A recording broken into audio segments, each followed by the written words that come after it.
doing well. Today I want to discuss the anatomy of the knee, and I've actually made this lovely poster board, which I'll be showing you here shortly. But first I want to go over this sheet, which I've attached in a handout. As a handout, it's a great way for you to go through and fill in these blanks and see what you remember about the anatomy of the knee. It's a great way to test yourself. So let's go over it very briefly. This is the femur right here, the distal portion of the femur. It is the longest and largest bone in the body.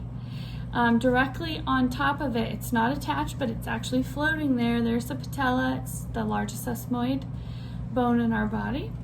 And then, of course, right below it, we have the tibia.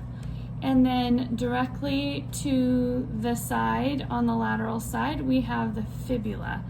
Now this is a right view of the knee, so if that kind of helps you, this is the lateral side of the body, this is the medial side. All right, so we know that this here would be the femur. Right here, directly below it, we have the lateral epicondyle. So that naturally would make this side the medial epicondyle.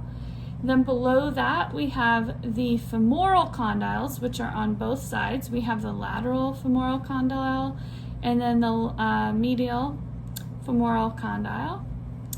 And then this little box here, which goes all the way down to this sort of mountainous looking area, that is the intercondylar notch, which sits above the intercondylar eminence. And I always remember this one because it looks like an M. And then we have the tibial lateral condyle, which is right there. And then of course the medial condyle, tibial condyle right there. And then of course, as we stated before, the tibia right here, because we know that this whole bone is the fibula. This right here would be the head of the fibula. So it's a great way to test and quiz yourself. I'm going to show you my poster board and explain that to you a little bit. All right, here's the same picture. I have actually color-coded these different areas to help jog my memory. That's a really great way if you are more of like a visual or creative learner, as am I. Another thing I do sometimes when I'm studying my anatomy is I get a different picture and I cover up the sides, and then I play a little game with myself. So I know that that's the femur, and then the epicondyles are right here. And I just go down the knee, color coding the sides, because then that reminds me in my head that they're the same when I go back to try to remember. All right, this image here, I love this image. I found it, it's actually a surgical epicondylar access, is what they call this.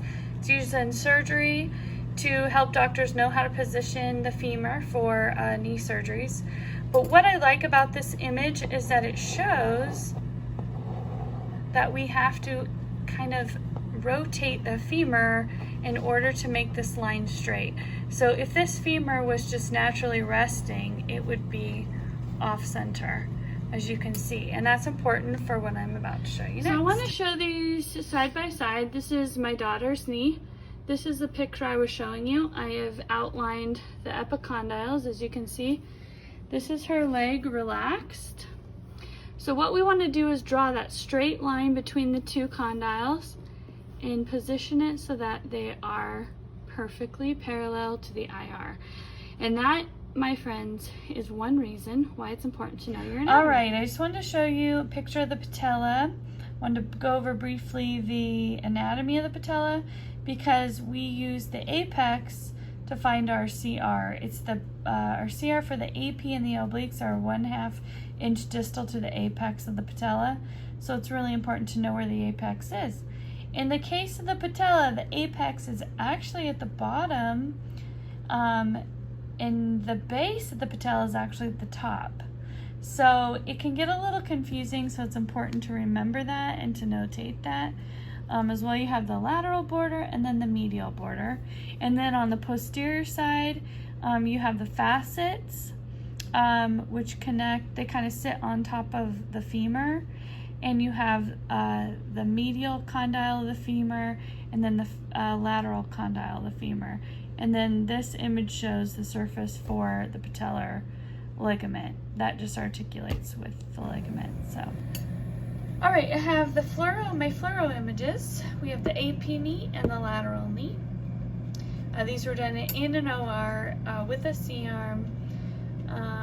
The type of surgery that was going on, they were inserting electrodes into the patient's knee to help with glenoidal